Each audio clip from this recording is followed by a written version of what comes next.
it's Mariela. Welcome back to my channel, and welcome to episode 4 of my Facebook ads journey, where I am showing you how I am setting up, optimizing, and scaling my Facebook ads on my own. If you're now just finding this video and finding my channel, 1, I suggest you subscribe. And 2, I highly recommend you actually go back and watch the previous videos, the previous episodes, so you really understand how we got to this point on my Facebook ads journey. And I would highly suggest you also smash that subscribe button and turn on your post notifications, because I come back here every week and showing you what's going on in my ad account, and also show you what things I'm changing, what things I'm optimizing, and how I am trying to scale this ad account. Okay, but without any further ado, let's get into the video. All right, so it has only been, actually, let me see. It's been 4 days since the last, I changed some stuff on my ad account, and just a quick recap pretty much of like episode 3. On episode 3, I had to lower the budget on some of the ad sets that were not working, and I also launched a new creative testing campaign. So that's what happened 4 days ago. So I told you guys I was actually gonna be coming back to the ad account every 7 days, but let me tell you what's the reason that I'm actually coming back to it after only 4 days. And that is because I've decided I'm going to make a drastic change in my ads. So up until now, I have been running the ads on all placements and all platforms, which means whenever I launch a campaign, it has been running on both Facebook and Instagram. However, as I keep seeing the results, and some results are okay, some results are tanking, I have noticed a lot of the budget that is going into the ads is being massively absorbed, eaten by Instagram. And I suspect that is because I have actually been a lot more active on my brand on Instagram. I was very obsessed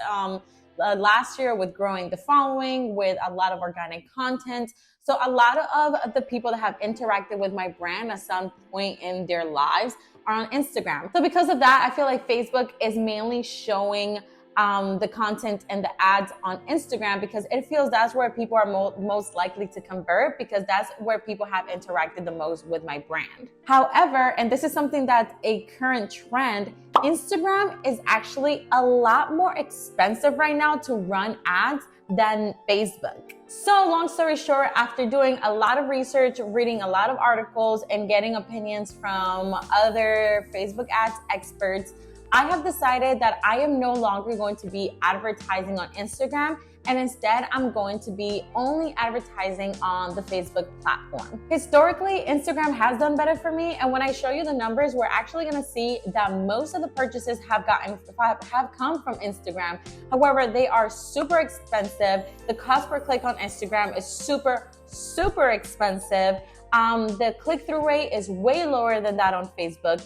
And overall, I feel like I can be getting a lot more traffic onto my website via Facebook instead of Instagram. And also, through more research and taking a closer look at each platform's demographic, I actually believe that Facebook is a better platform for the audience that I'm looking for, which is females between the ages of 25 and 44. Whereas Instagram is very heavy on females between ages 18 and 34. And last but not least, Instagram has to be very visual. Like, whenever you are branding your brand on Instagram, like, you have to make it very aesthetically pleasing. Whereas I'm trying to move my skincare brand from being like an aesthetically pleasing skincare brand to actually being an informative skincare brand, which means a lot of the content needs to be long form content, explaining the benefits of the product and the ingredients, and catching people's attention on Instagram and making them stop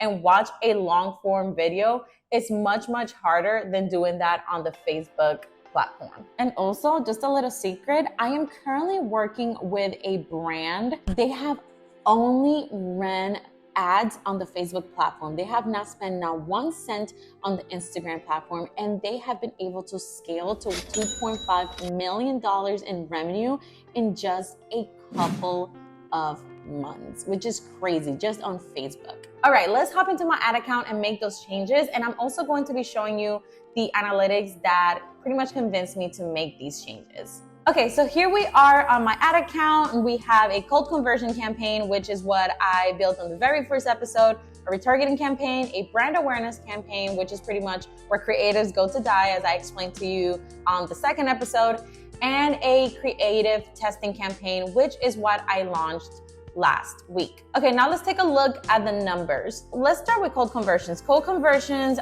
we have been able to generate 10 purchases for $116 per purchase, which has just been very expensive. That's very not profitable for me. This broad female ad set is what has been yielding us the most results. We actually had really good results within like the first couple of days. The first couple of days we were getting $28 per purchase, and now it has gone up to $97 per purchase. Like, it's not performing as well. And let's break it down even more. So let's break it down. I want to look at the breakdown, and let's look at the breakdowns by platform. So as we can see, the majority of the budget has been spent on Instagram, but we can also see that all of the purchases have come from Instagram. Like, all 9 purchases have come from there. But then let's take a look at the cost per click, right? Like, the cost per click on Facebook is much lower than the cost per click on Instagram. The click-through rate on Facebook is always going to be higher. People, I guess, are much more willing to click on ads on Facebook than they are on Instagram. Right now, supposedly, the CPM is supposed to be lower on Facebook than it is on Instagram, but for me, to be honest, it has been either or. For some campaigns have been higher, for others have been lower. So the CPM is not something I'm gonna go like too deeply into, or it's not something that I'm gonna care too much about. Now on the cold conversion, same thing. We have gotten way more ads to cards from Instagram, but we have gotten ads to cards from both Instagram and Facebook. And we have actually gotten a lot cheaper checkout initiated from Facebook than from Instagram. And this is the cold conversion. Now let's go to the retargeting campaign, where we can see some better results on this. Okay, and this is now the retargeting campaign, where we are also not being profitable at all, like $86 per purchase. That is very expensive. But let's go ahead and look at the breakdown by platform. And we have gotten purchases from pretty much both, but as you can see, most of the budget has gone towards Instagram than Facebook. We have gotten 3 purchases from Instagram at $96 per purchase, and we have gotten 1 purchase from Facebook at $55 per purchase. Same thing, the cost per click on Facebook is lower. The click-through rate is higher. And actually the CPM on Facebook is cheaper on retargeting, which that's interesting. And then this is where it gets interesting, and probably what's pushing me to the verge of switching my ads to only running on Facebook is the cost per add to cart. When it comes to retargeting, even though a lot of the budget has been spent on Instagram and only a tiny portion of the budget has been spent on Facebook, we are getting much cheaper add to carts and cheaper checkout initiated when we retarget people on Facebook than on Instagram. And the last thing we want to look at is the creative testing campaign that I launched 4 days ago.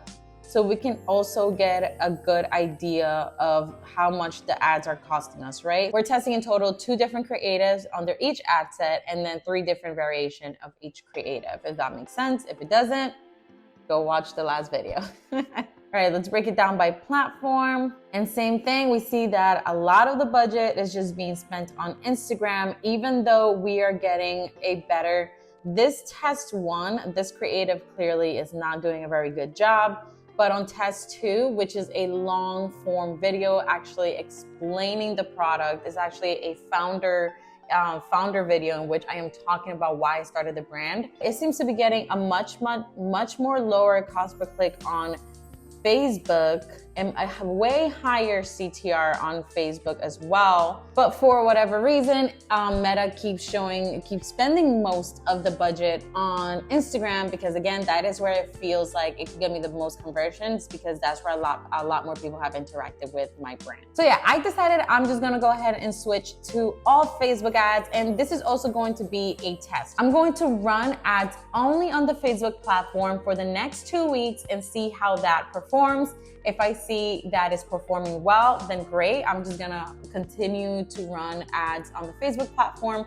If not, then I'll come back and come up with a different strategy on perhaps how can I lower my costs on Instagram. But like I said, I'm currently working with a brand that is only running Facebook ads, and it's truly amazing. And to be quite honest, I feel like we are neglecting Facebook ads because we want to go where things are cool, right? For me, like I said, I was like obsessed with growing an Instagram following for my brand. But now that I am rebranding and my ideal target audience is females between the ages of 25 and 44 who are most likely professionals and moms, after doing a lot of research, that demographic is mainly on Facebook. So I just need to get out of my Gen Z or millennial mentality that, you know, that Instagram is like the cool app to be in. And I actually need to go and advertise where my target audience is. And right now, I truly believe that is on Facebook. Oh, I'm also going to be linking the articles that I read about the demographics and the differences between advertising on Instagram and Facebook. I'm going to be linking those on the description box, so you can also go ahead and read those and make that decision on your own. But right now, let's go ahead and make the changes on this ad account. Okay, so for creative testing, so since this is just a test, I'm just going to go ahead into the ad set. And since this has only been spending for like 2.5 days, I'm just gonna go ahead directly in the ad set and change the placements. Okay, I'm gonna go down here. I'm gonna edit placements, manual placements, and I'm gonna deselect Instagram. I'm gonna also go ahead and deselect everything else that's not Facebook. Okay, for the cold conversions campaign, I just went ahead and created a brand new ad set where I'm only targeting people on Facebook. I did not want to come in here and on the existing ad set and make any changes because I want to be able to come back to this data and kind of analyze. But what I am going to do, because to be honest, this is just not yielding very good results, I am going to go ahead and turn this off. So now what we have left is the same thing. It's a broad female ad set that I had actually duplicated the broad female ad set and just made another one, broad female only on Facebook, with the exact same creatives that were under this one. And I mean, as we can see, the cost per click is lower, the click-through rate is much higher, and this has only been running for a day. So let's see how this ends up performing. And for the retargeting campaign, let's see, what are we gonna do here? Okay, for the retargeting campaign, since it is retargeting, I actually decided I'm gonna go ahead and leave it alone. I am just gonna go ahead and create a brand new ad set where I am specifically retargeting on Facebook. But this one, I'm gonna leave it alone because even though the cold traffic might be coming all from Facebook, they could potentially also be retargeted on the Instagram platform, right? All right, and that is all the changes we're gonna be making to the ad account today. Hopefully those changes does bring my cost per purchase down because right now it's truly expensive. And you know, I'm just testing things and trying to figure out how to bring it down. Because when we first started running these ads, if you guys remember for the first couple of videos, episode 1 and 2, the results were really great. And I was ecstatic. But now that the results are declining, we want to test things and figure out how we could bring it back to that $25 to $30 per purchase. And even $35 per purchase will still be profitable. So let's figure out how we can get it back there, and hopefully these changes, these tweaks does get us back there. That is all I have for today. I am actually super excited to see how well only Facebook ads perform only on the Facebook platform and no Instagram, because Instagram, guys, it is getting way too expensive. If you are currently running your ads, drop the comments below. Let me know, what are you seeing on your ad account? Like, where are you getting the best results? Are you getting the best results on Facebook or on Instagram? Or what are you running ads for? Because again, like, you might be running ads for something that would do a lot better on Instagram, probably things that are like cosmetics or apparel or things that have to be like very visually appealing but other things that might have an audience that are a little more mature might do better on Facebook. So let me know what results you are seeing there. Be sure you smash the subscribe button and turn on your post notifications so you see the results of these ads next week. And of course, please be sure to give this video a thumbs up to help me out with the algorithm. And also be sure to join my Facebook group. The link is on the description box. That's where I'm trying to build a community of us small business owners and e-commerce brand entrepreneurs to share ideas. So be sure you join the Facebook group. And other than that, I will see you guys on the next one. Bye.